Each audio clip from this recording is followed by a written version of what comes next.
I started off my career studying thermal regulation. That's what I did as an undergrad. And so I have a deep love of that literature. We have a storage of healthy fat in our body called brown fat, which is literally brown under the microscope because it's rich with mitochondria. Think of it as the oil in a candle. It allows you to feel warm in cold temperatures, and it acts as a furnace for your metabolism. It's generally enriched around the clavicles, upper back, and around the heart, a little bit around the liver. It's not the blubbery fat that people generally want to have less of. It's a deep tissue fat. It's really healthy. Children have a lot of it. You tend to lose it over time unless you do cold exposure. Deliberate cold exposure is one way to enrich the amount of brown fat. You get a stronger furnace. And there's some wonderful science on this published recently in Cell Reports Medicine by the first author is Susanna Soberg from Denmark. And it's really amazing work. What they showed is that 11 minutes a week divided up into a couple sessions of 2 to 3 minutes of deliberate cold exposure increases the density of brown fat in adults and allows them to feel more comfortable in cold temperatures when they're just walking around, okay? But also when they put themselves into this deliberate cold, and I'll talk about how cold in a moment, that then they achieve much bigger increases in core resting metabolism, improvements in blood lipid and insulin management profiles. And there's some other positive effects like improved mental resilience. So a lot of positive effects.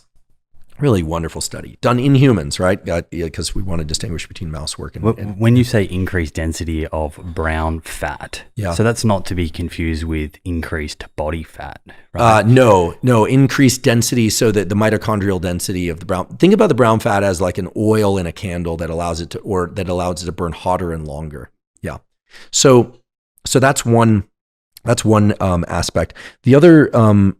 So 11 minutes per week. So what does this involve? Well, a lot of people say, okay, do I need to get into an ice bath? No, you need to get uncomfortably cold for 11 minutes a week. That could be done with a cold shower. That could be done by getting into an ice bath. That could be done by getting into the ocean. That could be done by getting into a lake. That could be, it is not important how you get cold. You could even put ice packs on your neck or in your whatever, in your pants. Just get cold. People do that. Uncomfortable. You get uncomfortably cold. How cold depends. And people always say, I want to give me a number. Well, what's uncomfortable to you is not going to be uncomfortable to me and vice versa. So uncomfortably cold. And then the key thing is that it needs to be safe, right? I mean, you're not going to jump into 30-degree Fahrenheit water. Your heart will stop, right? So you're going to try and get into chilly water that you want to get out, but you can calm yourself and stay in for that period of 2 to 3 minutes. Sometimes you'll be a little colder and other times you'll be a little warmer. So you don't want to obsess about this. There's one study that was done having people submerge themselves in water of about 60 degrees, which is not particularly cold, 60 degrees Fahrenheit, but they did it for 45 minutes. So it could also be being in kind of, when you get into a pool and it's not quite warm enough, it could be that, but you stay in longer. But for 11 minutes, it should be pretty uncomfortable. Like you want to get out. Ideally, I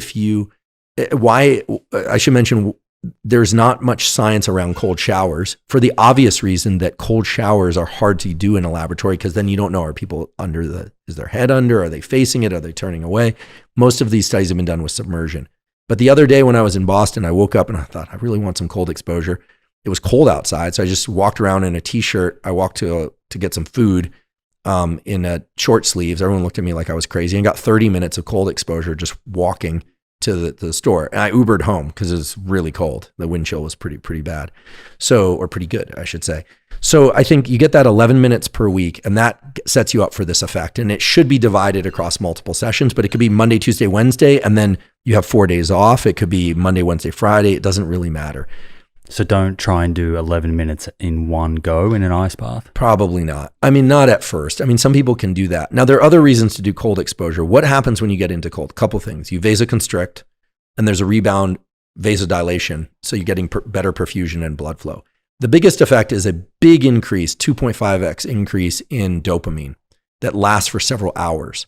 It's a significant increase. You feel mentally clear. You feel alert. It increases metabolism for the reason we discussed before. And then there's the process of getting into this cold water when you didn't want to. And that is overriding limbic friction.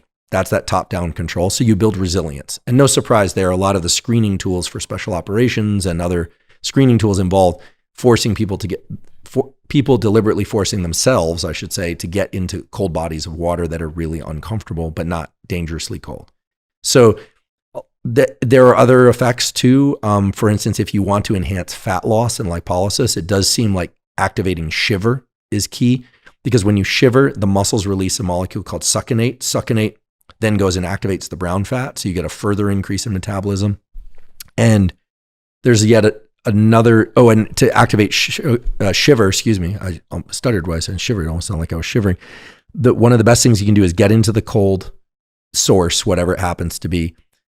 If you don't shiver while you're in there, get out, but don't dry off and just stand there. You'll start to shiver pretty quickly as it starts to evaporate off you.